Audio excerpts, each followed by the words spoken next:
sûr, comme tout le temps. D'abord, c'est pas seulement un 27 mai, il y en a eu plusieurs dans l'histoire de la Guadeloupe, donc il est bon de participer à ce travail de mémoire, chacun pour ce qui nous concerne, même si cette année c'est dans un contexte un petit peu particulier, mais je pense que la cérémonie était une grande émotion.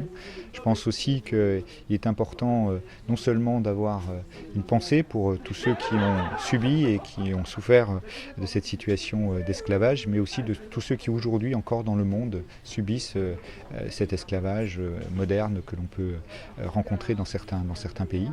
Et puis j'insiste aussi toujours sur un message de paix pour notre Guadeloupe, riche de sa diversité, riche de l'ensemble de son histoire, mais aussi de la diversité de ces hommes et de ces femmes qui habitent ici et qui doivent prôner, comme moi je le fais, le vivre ensemble dans la paix. Je n'ai jamais manqué une commémoration à titre personnel et en tant que maire de Basse-Terre, j'ai toujours été présente parce que ce sont des moments qui sont importants dans la vie des Guadeloupéens. Il faut savoir se souvenir, se rappeler son histoire pour mieux se projeter et comprendre ce qui se joue naturellement. Et c'est vrai que c'est une cérémonie particulière liée à l'épidémie du Covid, mais l'épidémie ne doit pas nous empêcher de nous souvenir de cette belle histoire qui a été celle du colonel Delgrès.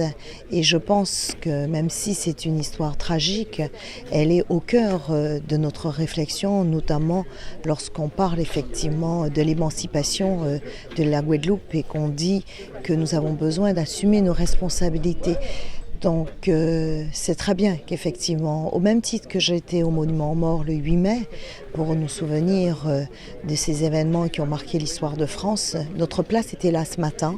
Et dans la sobriété, je pense que nous avons rendu par le chant que vient de nous faire entendre Léla, que effectivement Delgrès est un homme important et nous lui avons rendu cet hommage ce matin, ce qui pour nous est quelque chose qu'on ne peut pas ignorer dans l'histoire de la Guadeloupe.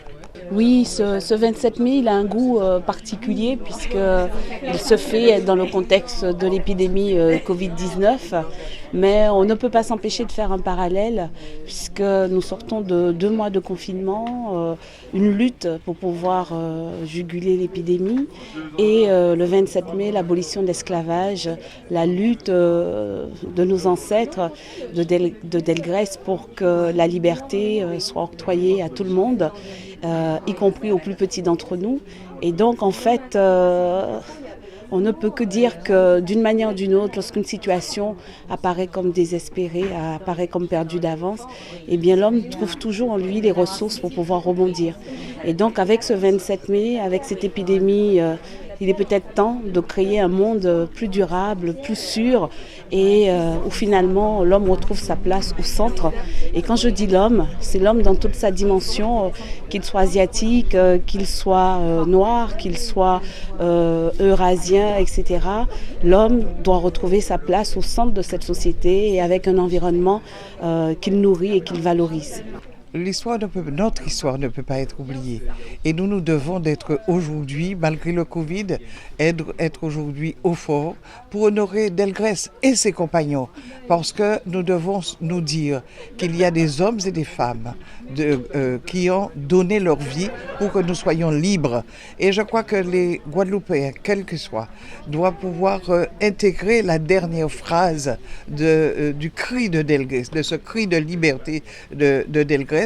Et nous devons tous, aujourd'hui, d'ailleurs c'est un jour férié, c'est un jour où on doit en famille se poser les questions, parler de notre histoire. Et ce qui est important, c'est au-delà de commémorer aujourd'hui le 27 mai, je crois qu'il faut que nos jeunes connaissent leur histoire. Il faut que l'éducation nationale leur permette de mieux intégrer cette histoire, de la connaître.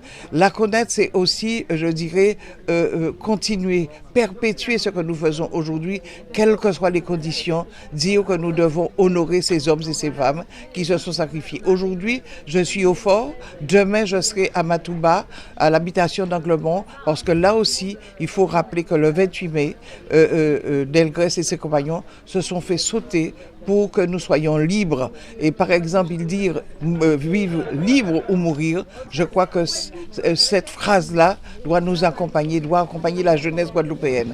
Il y a aussi dans l'appel de Delgrès, je crois que les jeunes doivent pouvoir le dire. Les Guadeloupéens, je leur demande vraiment de s'intéresser à l'histoire de la Guadeloupe. Elle est belle, elle est douloureuse, mais elle fait en sorte que l'homme guadeloupéen se sente fier de lui-même, fier de ce qu'il est, fier de ce qu'il a pu obtenir grâce au sacrifice de ceux qui nous ont précédés.